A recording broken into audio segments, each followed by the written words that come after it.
नमस्कार दोस्तों, आप देख रहे हैं इंडियन न्यूज बुक। आज है 21 नवंबर 2025। तो चलिए देखते हैं देश दुनिया की बड़ी खबरें।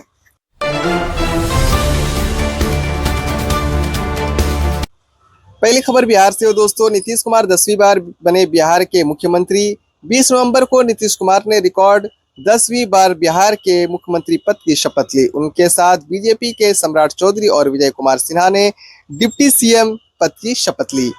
इसी के साथ बढ़ते अगली न्यूज की ओर। पीएम मोदी दक्षिण अफ्रीका रवाना। प्रधानमंत्री नरेंद्र मोदी 21 नवंबर को G20 शिखर सम्मेलन में भाग लेने के लिए दक्षिण अफ्रीका के जोहान्सबर्ग के लिए रवाना हो गए हैं। ये सम्मेलन 21 से 23 नवंबर तक चलेगी। इसी के साथ बढ़ते हैं अगली न्यूज की ओर। दिल्ली में प्रदूषण का कहर जारी। दिल्ली में हवा की गुणवत्ता अभी भी बहुत खराब श्रेणी में है। अक्षरधाम जैसे इलाके में AQI 400 के पार दर्ज किया गया है, जिससे लोगों को सांस लेने में तकलीफ हो रही है। इसी के साथ बढ़ते अगली न्यूज की ओर। दिल्ली ब्लास्ट केस में नई जानकारी। दिल्ली में हुए धमाके की जांच में पुलिस ने डॉक्टर उमर नाम के संदिग्ध और कुछ अन्य लोगों के खिलाफ जांच तेज कर दी है। पुलिस को तुर्की और सीरिया से जुड़ी कुछ तारें मिली हैं। इसी के साथ बढ़ते अगले न्यूज की ओर। नेपाल में गेन जेड का प्रदर्शन। नेपाल में एक बार फिर युवाओं को गेन जेड ने सरकार के खिलाफ विरोध प्रदर्शन शुरू कर दिया है। वह प्रधानमंत्री के इस्तीफे और बेहतर शासन की मांग कर रहे हैं। इसी के साथ बढ़ते अगली न्यूज की ओर। पाकिस्तान ने भारतीय विमानों पर रोक बढ़ाई। पाकिस्तान ने भारतीय एयरलाइंस और विमानों के अपने हवाई क्षेत्र के इस्तेमाल पर प्रतिबंध को एक और महीने के लिए बढ़ा दिया गया है। इसी के साथ बढ़ते हैं अगली न्यूज की ओर। एलॉन मस्क का बड़ा बयान।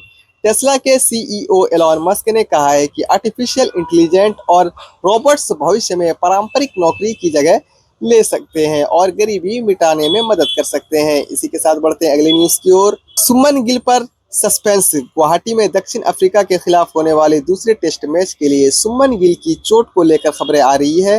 ताजा अपडेट के अनुसार वह अभी पूरी तरह टीम से बाहर नहीं हुए हैं, लेकिन उन पर नजरें रखी जा रही है।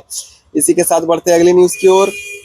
शिखर धवन की कंपनी के साथ धोखाधड़ी। पूर्व क्रिकेटर शिखर धवन की कंपनी के साथ फ्रॉड का मामला सामने आया है। पुलिस ने गुरुग्राम के एक स्टार्टअप CEO के धवन के पूर्व कर्मचारी के खिलाफ FIR दर्ज की है।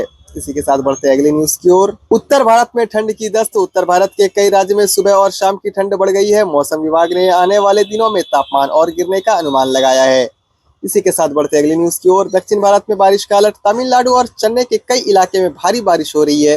मौसम विभाग ने अगले कुछ दिनों तक यहां और बारिश होने की चेतावनी जारी की है।